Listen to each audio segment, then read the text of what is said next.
Hey there, fellow trekkers.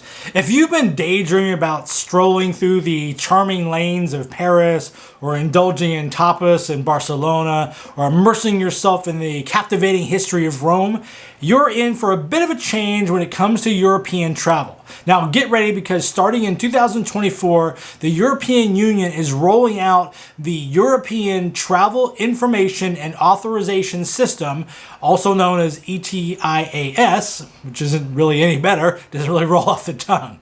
So in this video, I'm going to walk you through the ins and the outs of this new system and help you prepare for a smooth and unforgettable adventure across Europe. So what's the deal with the ETIAS? So it's basically a travel authorization that travelers from non-EU countries, which includes us here in the United States, will need before we can set foot on European soil. Now the goal is to enhance security measures and make the border crossing process smoother and more hassle-free for all of us. However, it's important to realize it's not a long-term visa, and the website specifically says, and I'm going to read it here, a valid ETIAS travel authorization entitles you to stay in the European countries requiring the ETIAS for up to 90 days within any 180-day period. So again, that's very similar to a standard tourist period. If you want to stay longer, you're going to need to apply for a different visa. All right, so now let's get into some of the practical stuff. So applying for the authorization is going to be pretty simple. All you got to do is hop online, fill out an application, and pay the small fee, which is only $8. So just think of that as an investment in your grand European adventure, right? $8 is not going to stop you from going. But on the application, you're going to need to provide some information. Something like your education, your occupation, your general travel plans, and if you have any past run-ins with the law. And don't forget to have your passport and any other travel documents ready. Now the obvious question is, will any of that be verified? And the answer is, I don't really know. I mean, is someone really going to investigate whether or not you actually have a master's degree in underwater basket weaving from East Appalachian State? Probably not. But if you put down that you recently killed a guy, they're probably going to hold up their paperwork. But there's good news. If you are declined, you can appeal that process. But again, whether they verify all this data or not, we just don't know, and they're probably not going to tell us. They're going to make you think that they are verifying it all, but I don't know. Now, timing is everything, right? So most authorizations are expected to be processed pretty quickly, but it's smart to apply well ahead of your travel dates. The European Union suggests this, especially if your situation is a bit unique and it might take a tad longer to process.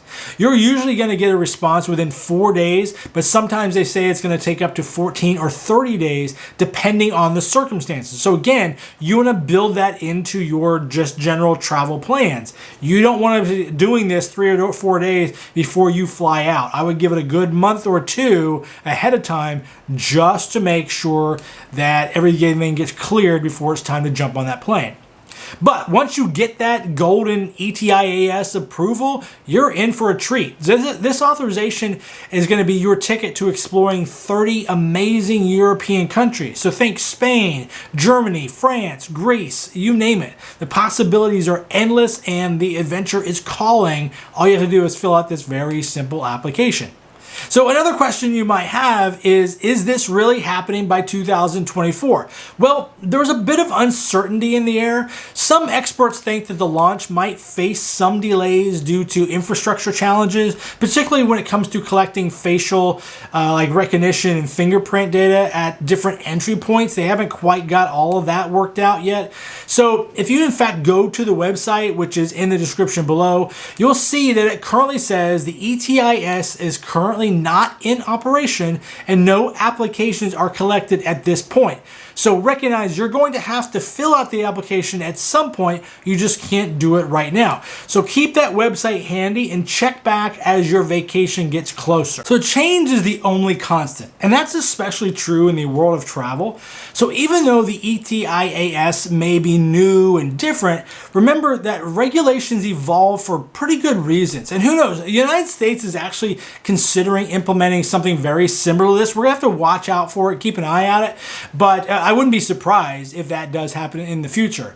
So as we embrace these changes in the world of travel, let's just stay adaptable and open-minded. This authorization is a step towards a smoother entry experience, and with a bit of preparation and awareness, we can make our European journeys even more amazing.